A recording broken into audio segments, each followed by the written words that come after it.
Good evening and welcome to our meeting. The first meeting tonight is the Committee of Adjustment meeting. I'll call the meeting to order at 6:30. Note to all members, council are present except for Mr. Reese, who has called in and sends his regrets. Approval of agenda. We have a resolution. Moved by Councillor Chason, seconded by Councillor Hatfield. Resolved that the agenda for the Committee of Adjustment meeting scheduled for Tuesday, September 7, 2021 be approved.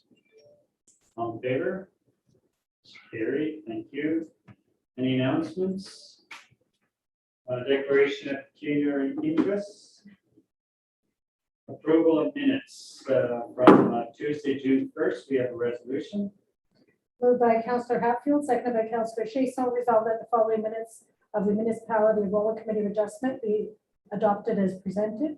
Minutes of a Committee of Adjustment meeting held on Tuesday, June 1st, 2021, as contained on pages 1 to 3, inclusive of the minute book. Any questions? All in favor?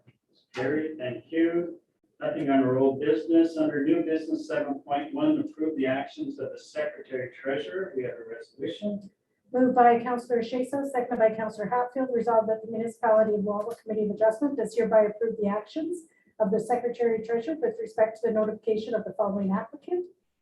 A-5/21, Mr. Daniel Webb, for a minor variance to zoning bylaw number 2821-15 as amended, respecting 11 Nyman Avenue, described as Plan M168, Lot 1501, parcel 760, Mishpacotton, in the municipality of Wawa, to reduce the setback minimum from 1.2 meters or 4 feet to 0.6 meters, 2 feet, to permit the property owner to construct a garage on the subject property.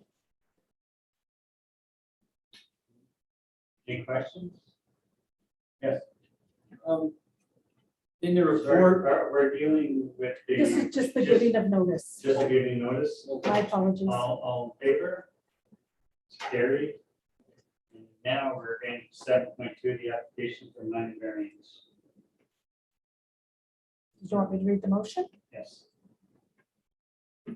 Moved by Councillor Hatfield, seconded by Councillor Chason. Resolved that application A-5/21 submitted by Mr. Daniel Webb for a minor variance to reduce the setback minimum from 1.2 meters, 4 feet, to 0.6 meters, 2 feet, to permit the property owner to construct a garage on the subject property located at 11 Nyman Avenue. Be and is hereby granted conditional to the following. 1, that the approved variance applies only to the proposed garage as shown on the drawings attached to the application. 2, the accessory garage building shall not be used for human habitation or occupation for gain. And 3, the owner applicant shall provide the building department a copy of the decision of the Committee of Adjustment, together with a copy of the approved drawings when they make application for a building permit. Questions from council? Okay, Mr. King. should we listen to Kevin's report? Sure, we want Kevin to speak first. So Kevin, if you'd like to speak to your report, please. Can you hear me okay? If you can. Okay, this application I viewed under the Planning Act, there's got to be 4 tests to verify that it's a minor variance. 1, does the application conform to the general intent of the official plan? Does the application conform to the general intent of the zoning bylaw? Is the application desirable for the appropriate development of lands in question? And is the application minor in variance? Under the official plan, residential uses are permitted and site alterations are permitted. There's no changes to the proposed private services. Under the zoning bylaw, it is zoned residential third density. The residential third zone permits a dwelling, detached and related accessory buildings, which the applicant is applying for. The variance is minor in nature, where they're only asking for a reduced setback to the side lot line. Other than that, there's nothing to consider at this time for the variance, and I recommend that it be approved. Thank you. Any questions from council? Councilor Kate? Kevin, two things. I see in your report, you said a storage building and are applying for a garage permit for that variance, but also I want to know about the 10% rule. Is there 10% of the yard still showing on this lot? Yes, when I submitted the application, I reviewed the conditions of size of lot and the area coverage, and it's less than 10%. Okay, perfect. Thank you. Any other questions? Were there any questions or comments from the applicant? If you have any, you're welcome to speak to council. No questions from us. Thank you. If there are no other questions or comments, I'll call the questions. All in favor? It is carried.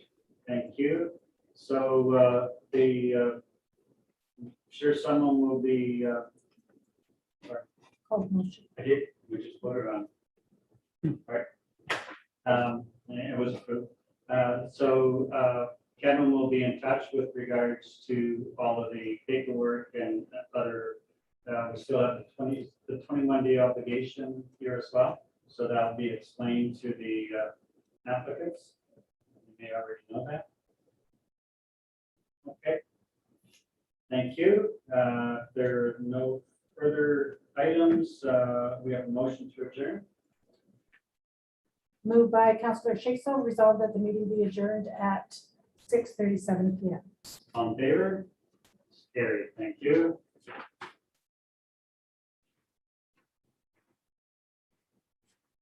So we'll move to the corporate planning committee meeting. I'll call the meeting to order at 6:37. Note that members of council are present, except for Councilor Reese. Councilor Reese has notified the clerk that he's unable to be present tonight. Disclosure of pecuniary interests. Being none, approval of the agenda. I have some moved by Councilor Atfield. All in favor? And will be approved. Delegations, we have Miss Melanie Pilon, Community Network Partners, will speak to us about next generation broadband partners program. So Melanie, it's all yours. Are you going to be turning over the presentation and visual? Good afternoon, good evening, Mayor Brody and Council. I do have a short visual if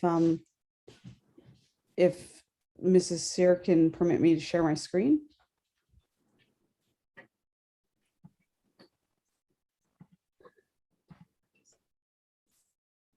Oh, I think I'm sharing now. Can everybody see that? Yes, you can. Okay. Okay, there we go. So I'll introduce myself, although I think everybody in the room knows me by now. My name is Melanie Pilon. I am the Community Relations Manager with Community Network Partners. Certainly born and raised in Wawa, and a huge supporter of the community of Wawa and the region. So a little bit about Community Network Partners. We work with municipalities and communities to own and operate private and open access broadband networks with a focus on rural and remote communities and First Nations communities as well. So something that will resonate with everybody is that we're looking to develop technology for the people by the people.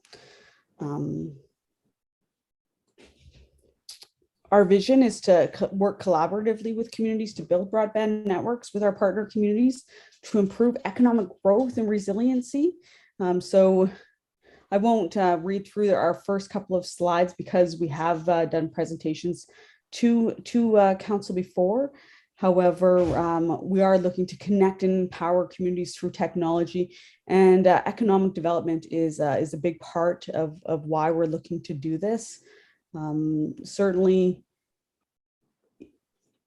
resident attraction, youth retention are big ones, and certainly to support industry and to work with attracting industries is a big one, as to why we're looking to expand the technology in our communities.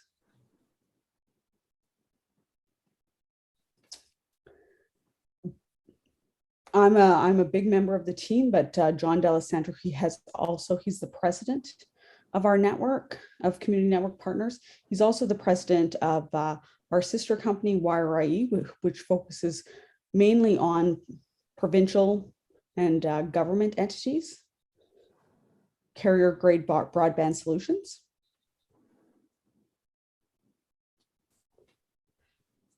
Why I'm here today and what I wanted to speak to council that's a little bit different than I have discussed in the past is formally I was here to discuss a regional solution. Today I'm really here to speak about a community specific solution. We're looking to develop a community supported, not necessarily community owned broadband network that still offers all residents and businesses fiber to the premises or fiber to the home connection. So we want to connect all businesses and all residents. We want to transition to a future-proof technology that offers higher bandwidth options and build a network that has the ability to grow within the community. So what's different? What does success look like? When we did the original project, we applied to a fund called the ICON Fund, and we were successful as a group. So the former NSRBN group was successful in receiving provincial funding. The municipalities of Wawa, your allocation was just over $400,000, which isn't a lot of money, but it is a little bit. It's enough to kind of have us start to pay attention. So we're looking at getting notional support from the community today, so we can meet these key objectives to build a network that has the ability to grow within the community. So here's the opportunity. Here's right down to the brass tacks. Like I said, we were successful in receiving ICON funding. Both the province and the federal government right now has lots of funding the programs out, and they will continue to come out with more. The community specific funding for the municipality of Wawa is $410,000. As was noted in previous correspondence that I have sent to the municipality, the budget for the Wawa fiber build is just north of $2 million and can be broken down into two separate categories. So in CapEx, $1.7 million is the fiber optic access construction, and approximately $250,000 for working capital and soft costs and development fees. The current business case can be improved with by partnering CMP and the municipality of Wawa.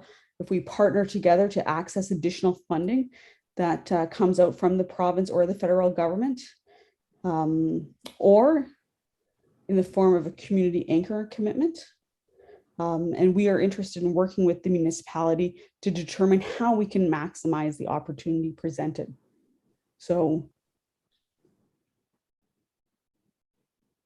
again, we're interested in just having a notional commitment from the municipality, a commitment to sit at the table one-on-one and really see how we can maximize the opportunity and work to make the best business case possible. A path forward. The original ICON application was submitted by the Township of Dubreuilville. Community Network Partners has assumed responsibility for the management and allocation of the funding from the province. We are responsible to confirm which communities are interested in continuing to work with us. And we have to report back to the province no later than September 24th. in order to secure the funding.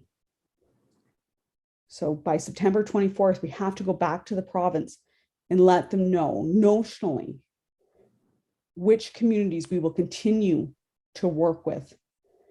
The province understands that we will not be putting shovels into the ground prior to the spring of 2022. So we do have a little bit of time to kind of work through our business model. We are willing and able to work on the partnership with the community to source other funding. So other funding, potential funders may include NOHFC, Ontario Connects, and other federal sources as they come out. So that brings us to the last slide, action items. We are looking, in order to secure the $410,000 that is presently on the table through the ICON funding, we are looking for the municipality to commit by way of council resolution the desire to partner with community network partners to qualify and apply for additional funding opportunities.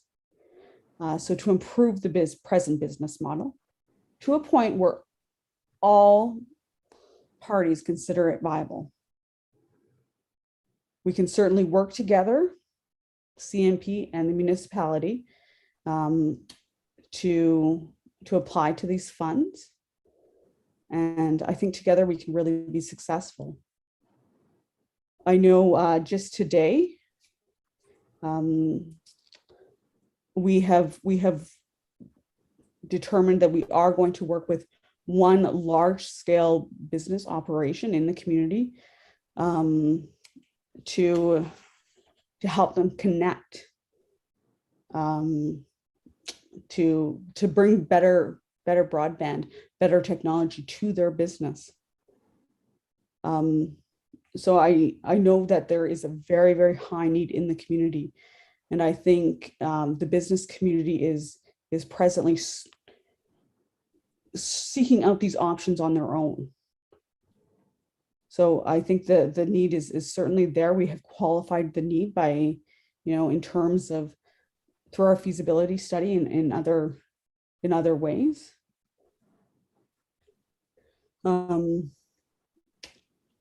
So that's what I'm really looking for today from Mayor and Council is, and this is my last slide. So just benefits and features analysis. I won't go through it all. It's certainly something that Mayor and Council can look at on their own. And here's our contact information. Is there any questions? Questions from council?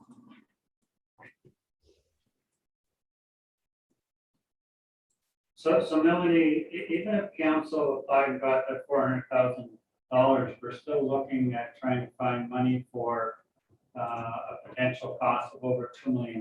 Is that correct? That's correct.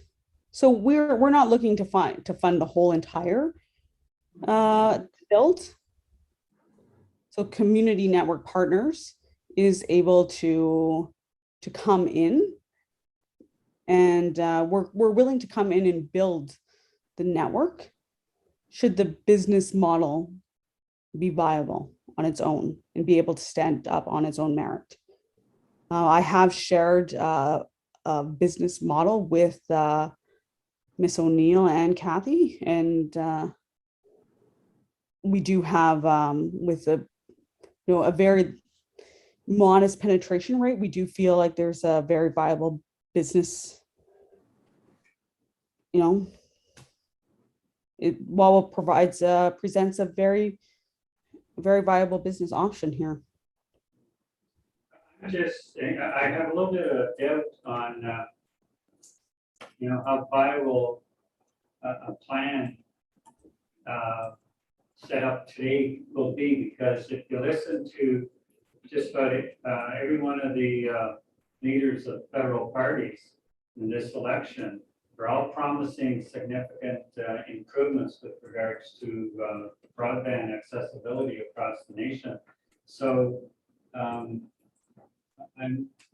somewhat leery about making a commitment now And there could be significant changes in the industry as we move forward in the next few months. Do you have a comment on that? Well, with all due respect, Mayor Rhodey, we have crunched the numbers, and we have had our construction designers and our construction partners do a high level overview on the municipality of Wawa. And we do feel like there is a viable business model for Wawa. And we feel like the time is now. Would that model have the community of Wawa as the owner, or would someone else be the owner and responsible? The business model that I sent over to Maury and Kathy shows 50-50 partnership. However, Community Network Partners is willing and able to retain ownership at 100%. Should the municipality not want to become an owner. So all I'm looking today from council is a notional partnership, a notional resolution to partner, to sit together at the table, to work towards. I just have a hard time seeing how this is that much different from what council rejected a few months ago. Well, if Community Network Partners owns it 100%, then it's absolutely different. Okay, thank you. Are there any other questions from anybody? Well, thank you, Melanie. We'll continue the discussion in the regular council meeting. Thank you.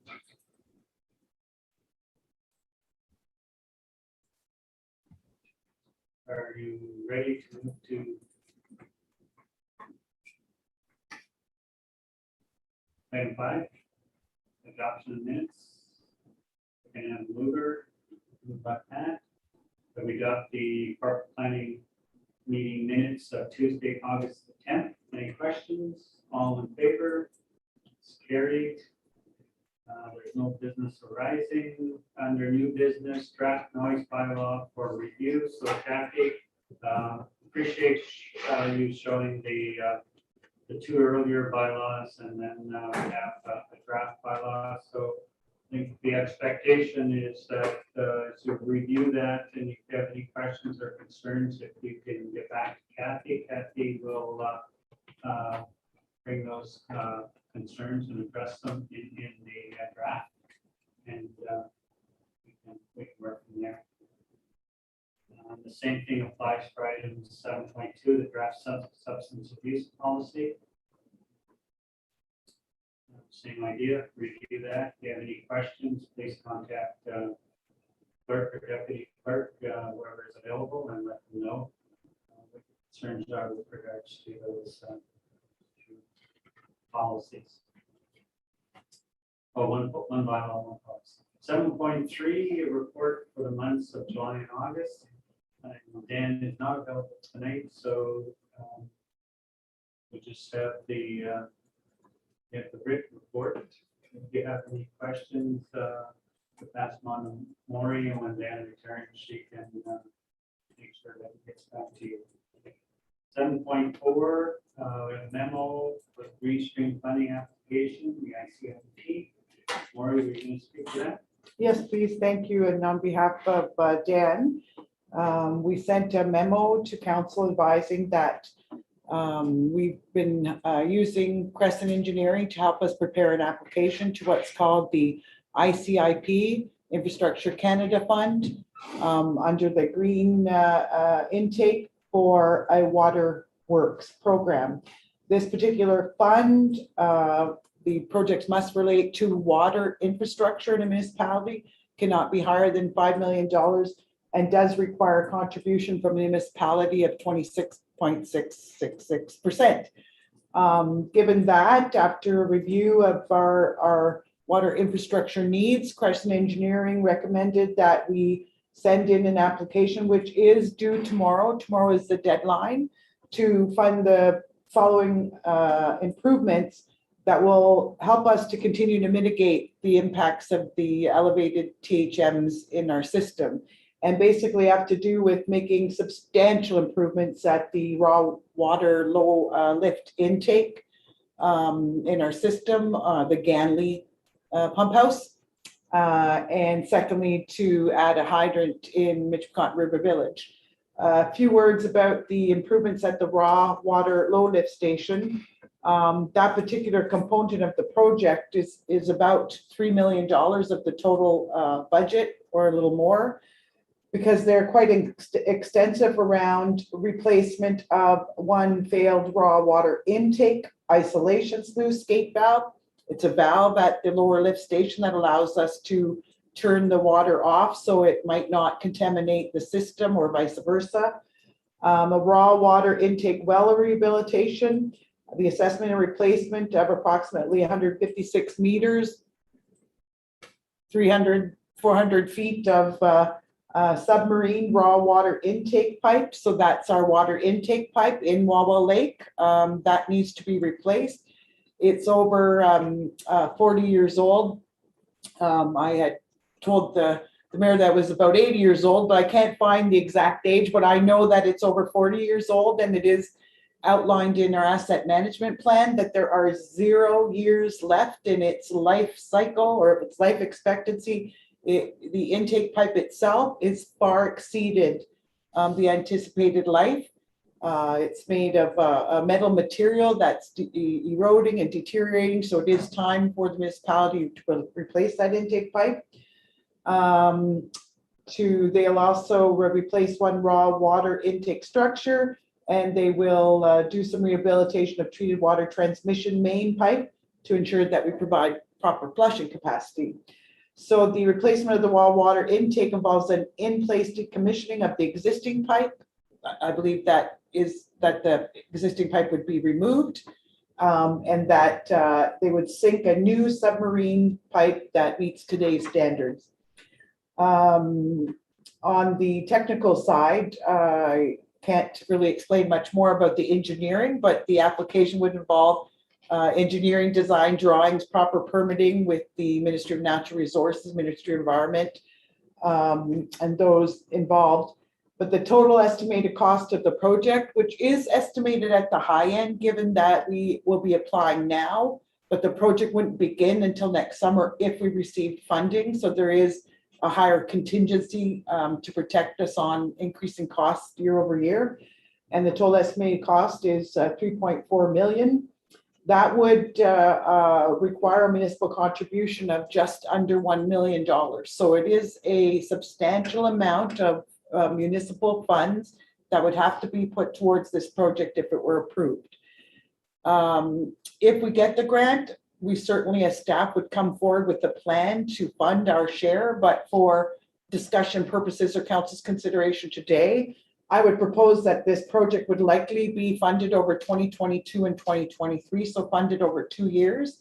That given our current capital needs, we could fund about 250,000 or one quarter of it from our reserve funds, 125 each year over the 2 years.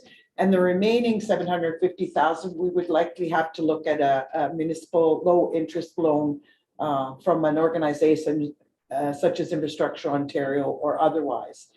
Our borrowing limit is way below what the ministry sets as a standard. So we do have room for taking loans, but in the end, this is part of our asset management plan and our plan moving forward that all costs relating to water and sewer will have to be recovered from our user fees.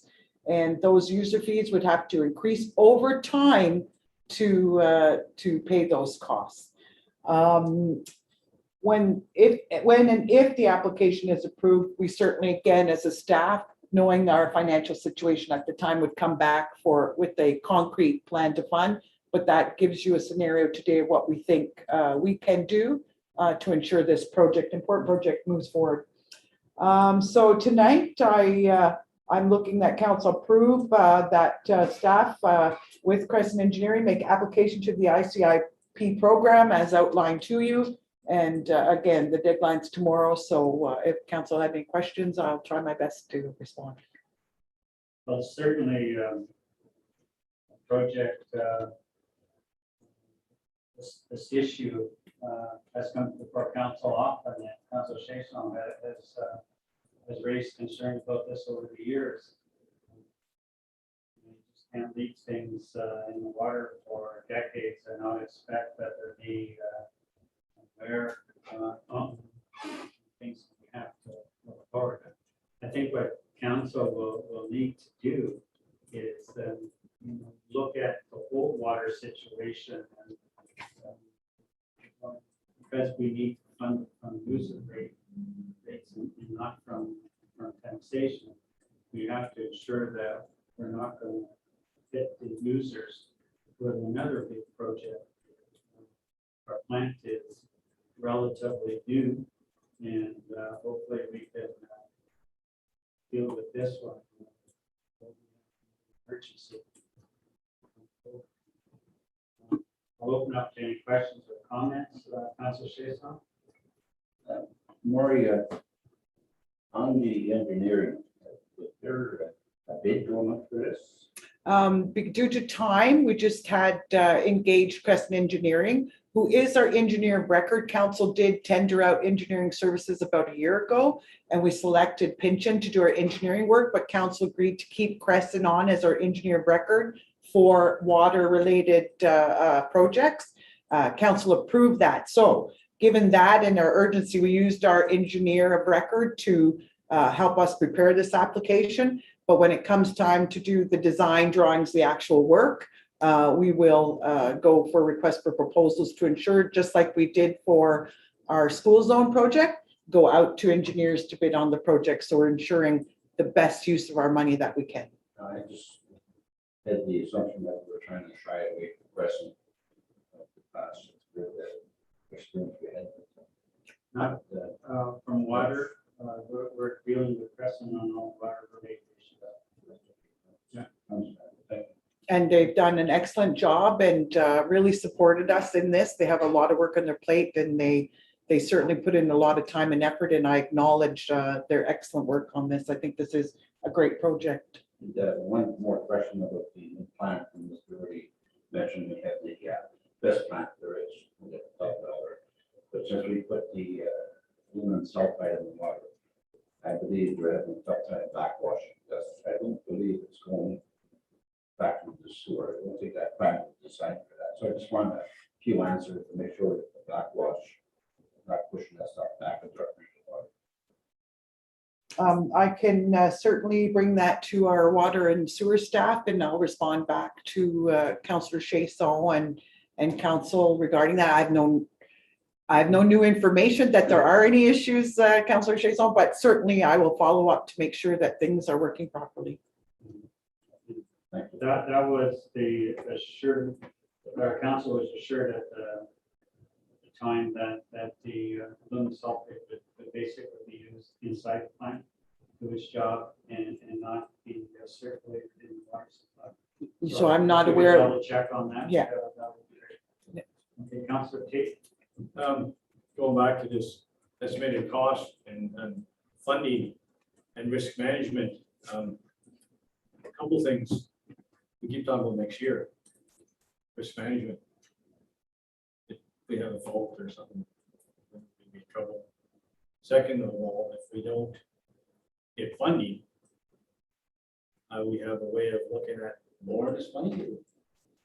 Certainly our hopes would be that we get Yeah. funding, but we are just beginning as a management team to look at our infrastructure requirements for next year. I would suggest that as we look at what are the most important projects, this would rise to the top, and that we would have to come back to council with the way to fund it totally on our own, which would involve a much higher loan recommendation to council, because obviously you can't increase the user fees beyond reason to fund this project. So the answer, Councillor Tate, is yes, we will have to come back with a plan of how we could fund it. Now, in the meantime, though, we're very hopeful that there'll be other funding opportunities come forward for next year, but I hear you. And this sewer pipe, all of a sudden, or water intake pipe popped out there. What made it pop out there? To be honest, for me, as the CAO, it came out because Crescent reviewed our system and advised me what they felt was a priority. So it is within the asset management plan of which, council approved last year. It's in there, but not specifically listed as components of a water system, that it actually said the water intake pipe.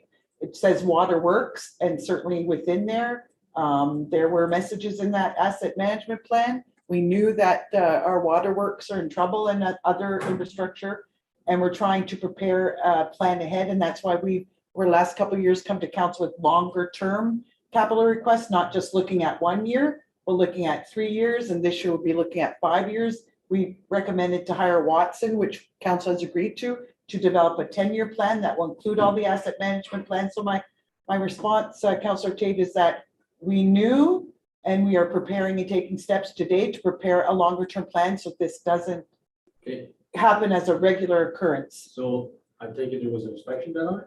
This is where this came from. I'm sorry, I can't answer that. I don't know the background. If not, we should be doing an inspection on it, sending the camera down the pipes, or doing some kind of risk management to know it's gonna last for a year. It could be.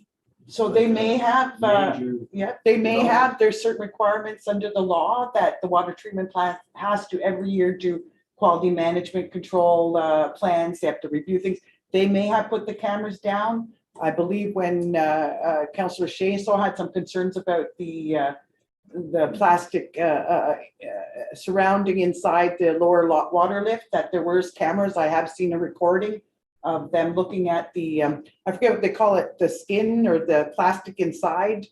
We did a check, so there are camera recordings, video recordings, but I'm sorry, I have to defer to Okay, no, I'm not- Dan what exact Yeah. steps are taken on I the water think though intake. that going forward, something should be done to do a risk management assessment to exactly get the opinion of we're gonna be safe enough for it to last a year or 2 years or 6 months, I don't know. Okay. But I mean, you're sitting on a bomb. So Point well taken, and we certainly will follow up with how we can do a better job of managing our infrastructure. I would note that in the asset management plan, what they call service levels and condition assessments. So one of the issues with our asset management plan is we need an engineering condition assessment of all our infrastructure, so we know exactly, to your point, 0 years, 1 year, there's a crack here. So in a staggered way, we're doing that. We do condition assessments right now based on what year was it built, because that's the only data we have. So step by step, for example, council has approved and we have hired the local area services sidewalk and pavement assessment program. They were supposed to be here a month or two ago, but they're coming, and they have special technology that looks through the pavement and can tell things. So we're doing a more engineering approved condition assessment of our pavement. We don't have that with our waterworks, so we will look at that and how we can improve our condition assessments. yeah, because our asset management is becoming our go-to program, because we're finding out now in this year, we're getting more than one item coming out of the shadows. I mean, we can't get light bulbs for the article, so now we're into $400,000 article. We're into $4 million for the water pipes. Like going down the road here, if our infrastructure is falling apart that bad, we need to make some kind of plan. And that will be coming forward through the Watson's firm, who's already begun in June to do a 10-year capital forecast and a 10-year operating forecast for the municipality.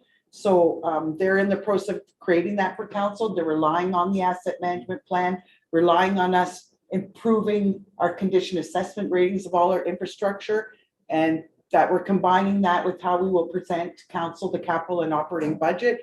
So staff is taking every step it can to get up to speed and make sure we're prepared for those emergencies and replacing those critical infrastructures, and the 10-year plan, making it affordable for our taxpayers. So it's in process. I wish we were farther ahead. Your points are very well received by staff, and we appreciate council's patience as we try to do a better job. And we can add the MCC to that, because if an HVAC goes down this winter, we're into $1.1 million to repair that or replace it. So. And as Alex will report, is in his next monthly report, we are applying to the ICIP community fund for the HVAC replacement, but we'll save that for discussion. I think at the next meeting, we'll have more information, right? It'd just be nice when we go down the road for their asset management, it'd be nice to catch these things before rather than after. Absolutely. No, it's a good thing we're catching. Yeah, okay. Uh, Bill, go ahead. Maury, this asset management with the water, are we going to improve energy emission?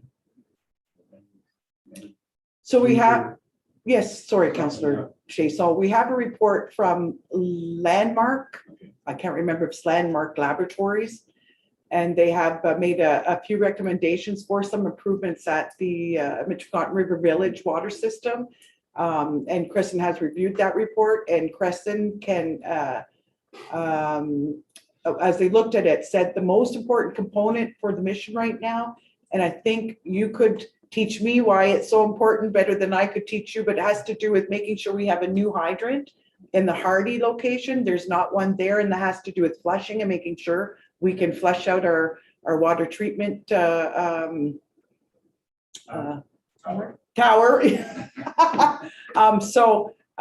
There are other recommendations within that court report that staff are aware of, and we will be bringing them forward as part of a future funding application or as part of the capital budget next year. One of the recommendations, but I can't speak very intelligently to it. Again, I would defer to our director, Dan Beach, to answer, but I know there is a recommendation within the next few years to replace the membrane within the water tower on Hardy Avenue. I believe the estimated cost was about $175,000.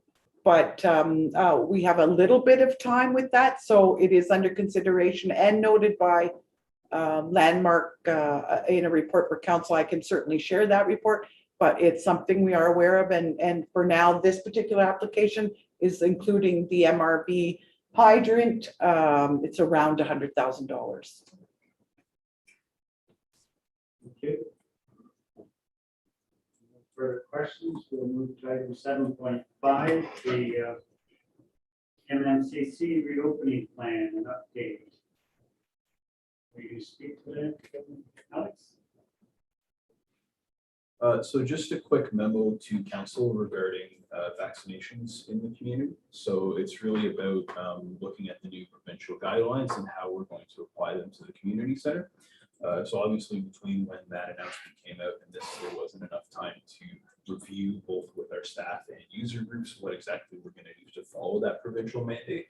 But essentially what I'm saying to council is that it's on our radar. We're going to work with user groups to figure out what the solution is for the community center, and we'll have that solution to you for the council meeting on the 21st, and the 22nd is when the regulations come into place.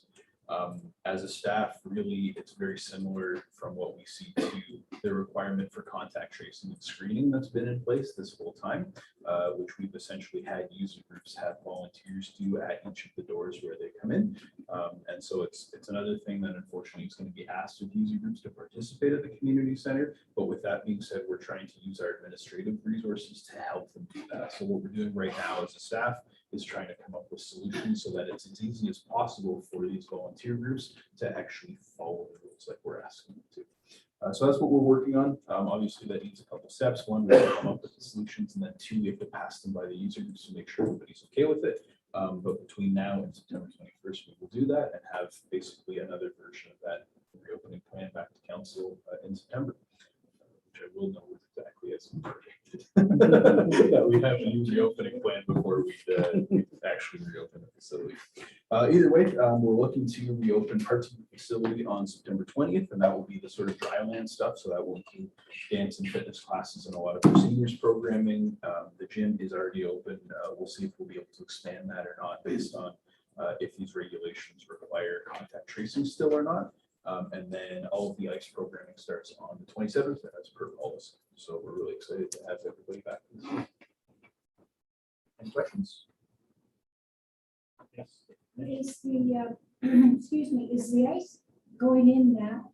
I was starting with planning on the 13th. So Oh, next Monday, yeah.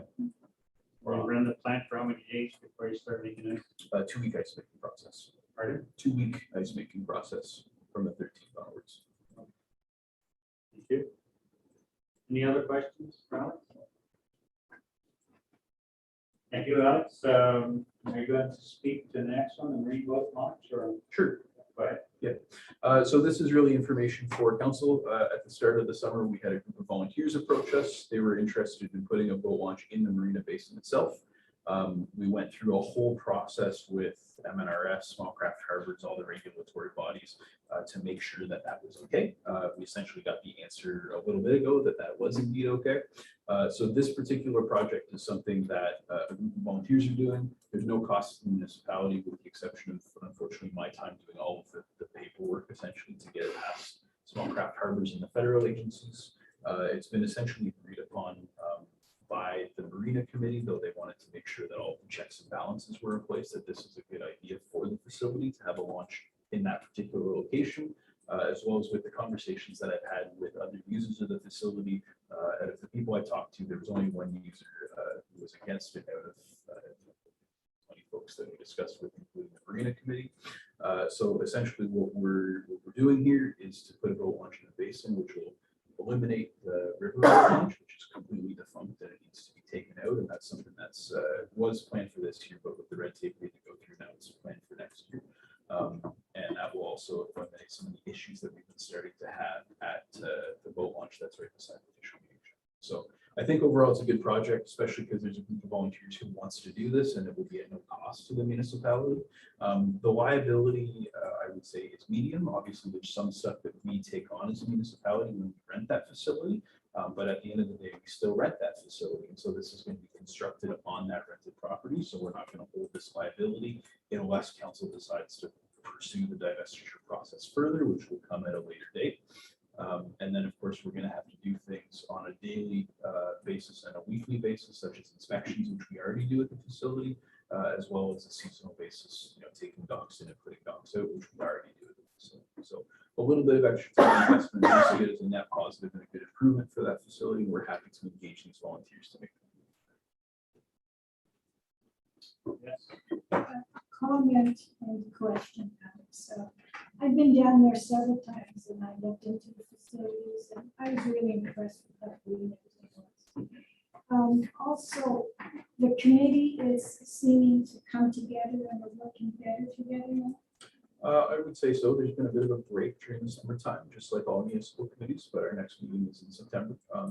So we're looking forward to having everybody back, and essentially everybody had summer assignments, right? So there's a group of people who were going to take care of getting costing for the estimate prepared. There was a group of people who were working on the business case and a group of people who were working on the hydrology and some of those questions. So I'm looking forward to having everybody back after the summer, talking about everything that people found out during the summer, and then getting some answers to council before the end of the year about how we want to pursue the divestiture and hopefully getting some money to do so from the feds. And the way the marina was run this summer went well. I'm biased because I was in charge of it, so I would say there was some hiccups for sure. I really have to give credit to the staff. You noted that it was clean. That's our operational staff, and our students were excellent this summer as well, so that was a huge help. In terms of the administration, we only had one complaint, which I think for our first year doing it and spinning it up in May, I've really got to give hands to our admin staff and specifically Mel in our office, who really went from 0 to 100 very quickly, because in May we had to start, from scratch and do a lot of this stuff on our own. So I think having one complaint over the 80 some slips that we booked is a pretty good deal. I'm pretty happy with how things went, certainly. Thank Yes, Councilor Dick? A couple of questions. First of all, I think it's a great idea, and I think it's the right spot. Just some of the concerns I have. Just wondering, like, the design and location, is it gonna fit into the marina's long-term plans? Yeah? Yeah. And how, like, how's it gonna be constructed, the actual boat launch? Like, is it gonna be for small boats, medium, big boats? Like, will it take the zoo rescue boat in there? That's the intention, yeah. So what we were finding with the larger boats, anything over, I'm told that I'm not a big boater, so take my word with a grain of salt, but I'm told anything over 25 to 28 feet. The slope at the other launch was causing them to knock their props. And yeah, so several people either knocked their props or knew somebody who did and came in complained. So we chose that location specifically because there was a slope that was within the recommended design for boat launches for larger vessels. So something like the sea rescue boat, absolutely no problem.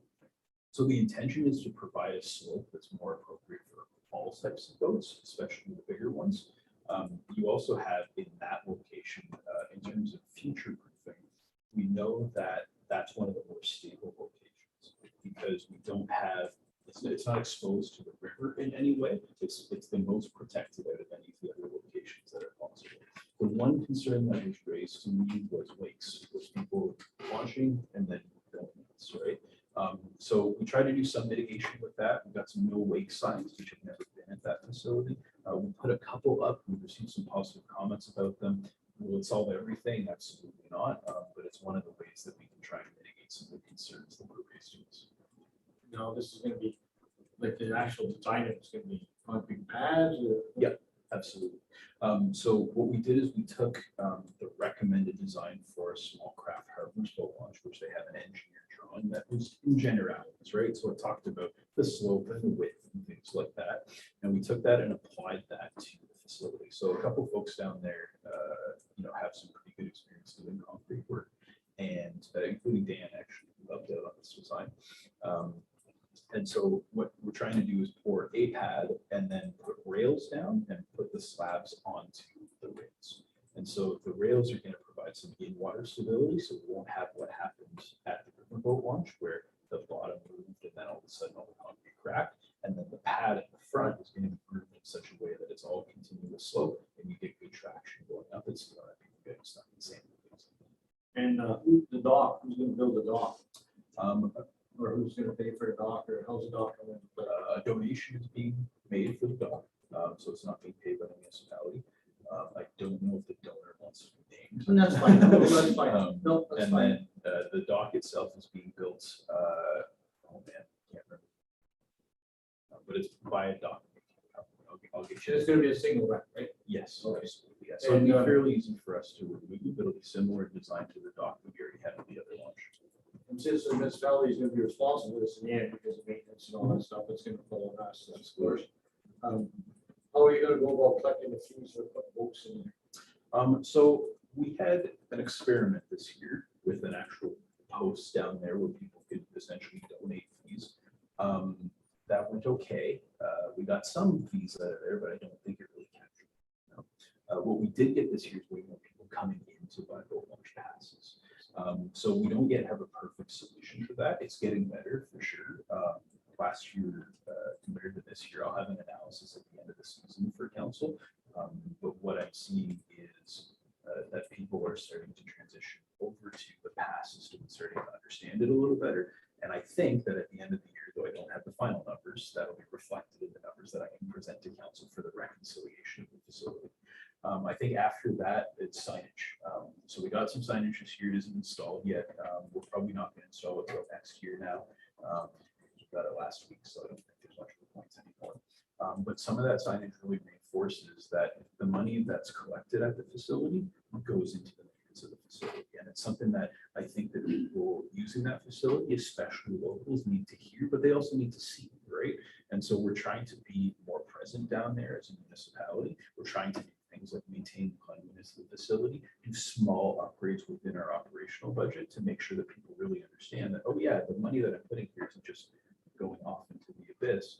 We still, as a taxpaying community, fund that facility in some way because the expenses of the facility exceed the revenues. So the more people understand that 100% of their revenues and then some go into that facility, I think the better off we're going to be trying to collect revenues. Yeah, and I think that if we can encourage people to buy in the seasonals, it's easier on everybody. Absolutely. Okay, thanks. When you give us the report, is there any chance that you can compare this year's numbers, say, to the average of the last 3 100%. summers? Yeah. And that would give you and us an idea of how it's working. Yeah. Appreciate that. Absolutely. So there's no in-camera, no business arising, I'll just take from closed session. Our next meeting is Tuesday, September 21st. Moved by Councilor Shea-Solomon to adjourn, all in favor? Carried, thank you.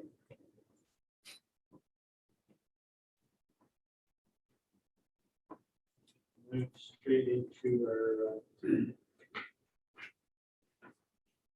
regular council meeting. All set for us, Kathy?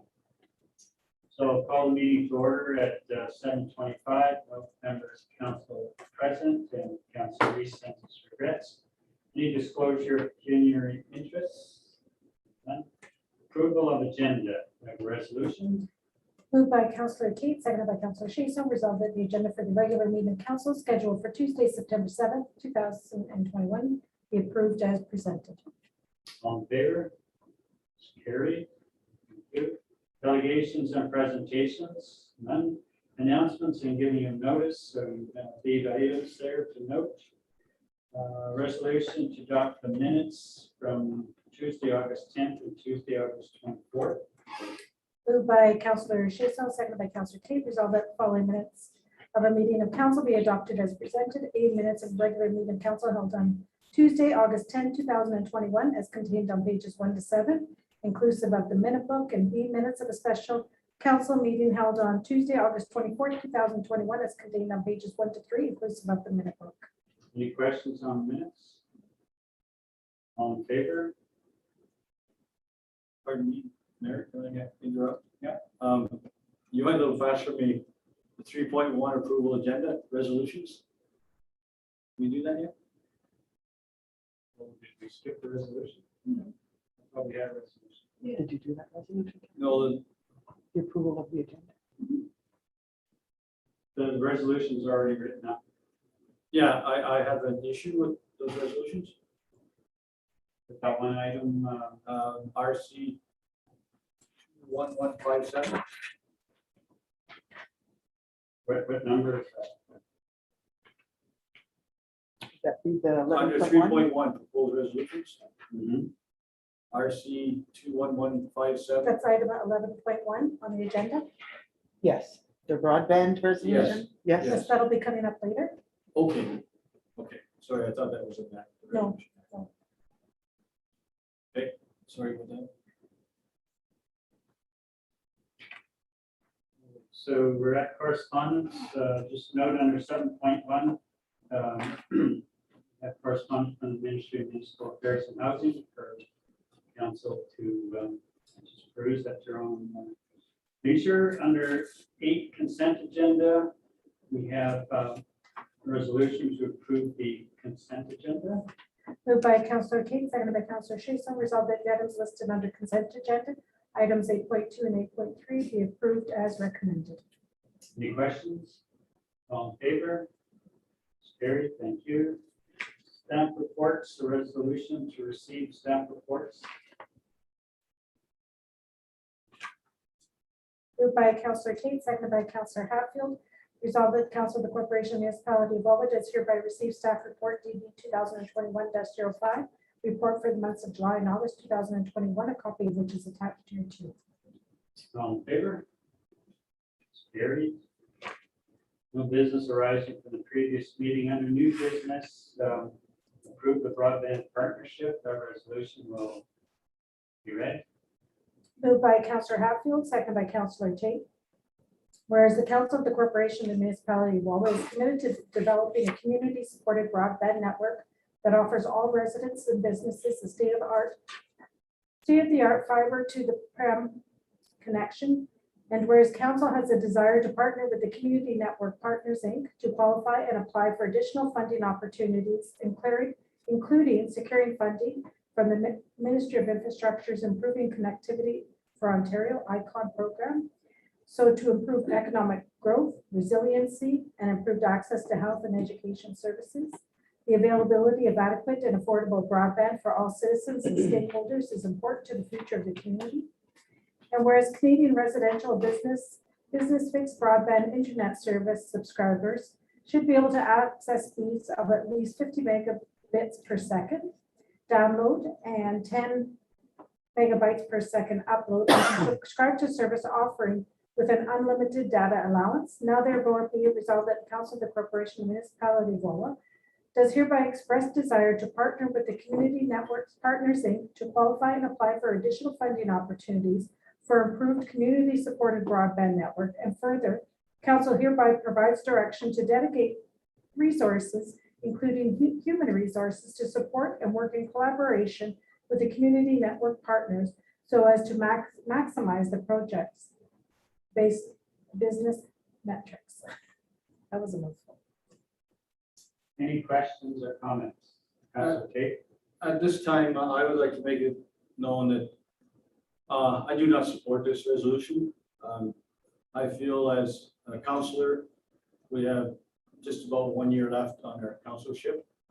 And I'm not willing to go forward to committing $2.9 million broadband at this point. I don't think it's clear enough and we understand the whole concept of this internet idea yet. So at this time, I can't support that. Okay. Any other comments? Am I understanding this right, Maureen? You could probably answer this. Can we not show an interest without being in a partnership? Like, do we have to partner with them right away and give them, if we say, yes, we're interested, does that commit us to doing everything? I would say through the mayor to you that it would in some ways commit us to the funding that's been received. So to the ICON, the Infrastructure Ontario funding of the $410,000, you can agree in principle to continue to work with community network partners. But the request for the motion, the resolution is coming through Melanie on behalf of the community network, because they have to advise the government if this municipality is interested in taking its share of the funding to build infrastructure, broadband infrastructure for the length of the grant. So to answer you, you are making a commitment, although you're not making a commitment to agree to have the municipality be the provider, be the store, so to speak. You're not making a commitment as previously presented to council. The business model does include that this municipality would fund $60,000 a year for the next 20 years, plus COLA would be adjusted annually. So you wouldn't be committing to that, but you'd be committing to work with them to see if there is other funding that could be accessed to Councillor Tate's point to commit to building the $2.2 million. So you're asking, it's not a legal commitment because you're not signing a legal document, but you're saying by motion that you're committing for your staff and that council will put this as something that would be a priority for the next year to investigate. Thanks, Maureen, because you clarified that. Yeah, I think what we have to remember here is we have a major issue that we have to deal with at the airport, another major issue with the water intake. Right? We certainly have concerns at the community center that we need to address. So are we prepared to take on another venture? My personal opinion is that industry should totally deal with this. And it looks like the governments, whoever gets elected, are going to work on expanding broadband, but I'd like to see industries, specifically work with government to develop it and sell the product to the consumers in our community, but that will stick to our business and water and recreation and transportation are part of what we do. And I guess I feel the same way. A lot of this information came to us again very quickly, short timelines. And basically, not too long ago, it was in front of us and we said no then. I see nothing new to make me change my And we mind. have the same internet service. Yeah, yeah. Well, I needed that explained to me a bit better. Thank you, you did. So basically, if you support of this, you'll raise your hand in support or you raise your hand against. So call the question. Those in favor? Against? The motion is not carried. Thank you. There's nothing under notice of motion, bylaws, we have the readings. Moved by Councillor Hatfield, seconded by Councillor Tate, resolved that the following bylaws be introduced and read a first, second, and third time, and finally passed, and that the mayor and clerk do sign and seal the same. Any rule of this council to the contrary notwithstanding. Bylaw number 3420-21 to regulate, govern, and restrict overnight camping within the municipality of Wawa. Bylaw number 3421-21 to confirm the proceedings of council at its meeting held on the 21st day of August 2021 and the 7th day of September 2021. Bylaw number 3422-21 to authorize the corporation municipality of Wawa to enter into an agreement with United Steelworkers Local 9246, representing the outside workers of the municipality of Wawa. Bylaw number 3423-21 to enter into a transfer payment agreement with Her Majesty the Queen and Right of Ontario for funding under the Ministry of Municipal Affairs and Housing Municipal Modernization Program Intake 2 for a service delivery review. Bylaw number 3424-21 to authorize the sale of municipal land located at 84 Broadway Avenue in the municipality of Wawa to 1972660 Ontario Inc. Bylaw number 3425-21 to enter an agreement with Charstar Electric Inc. for the replacement of the Wawa Municipal Airport lighting. Are there any questions? All in favor? Carried, thank you. We have a resolution to move into closed session. Moved by Councillor Tate, seconded by Councillor Hatfield, resolved that this committee proceed in camera at 7:37 p.m. in order to address the following matters pertaining to: one, a personnel issue, one item, Wawa transformational information report, personal matters about an identifiable individual, including municipal or local board employees, and a personal matter, one item, federal statutory holiday, labor relations, and employee negotiations. All in favor? Carried, thank you. We will go to the back, Mayor. We'll just need a couple of minutes.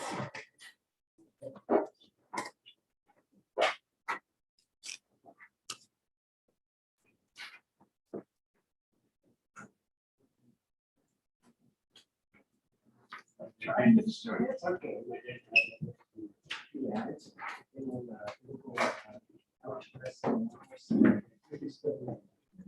Yeah.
me, I'm just. No, no, messing I with mean, the marker yeah. dot. Go back five.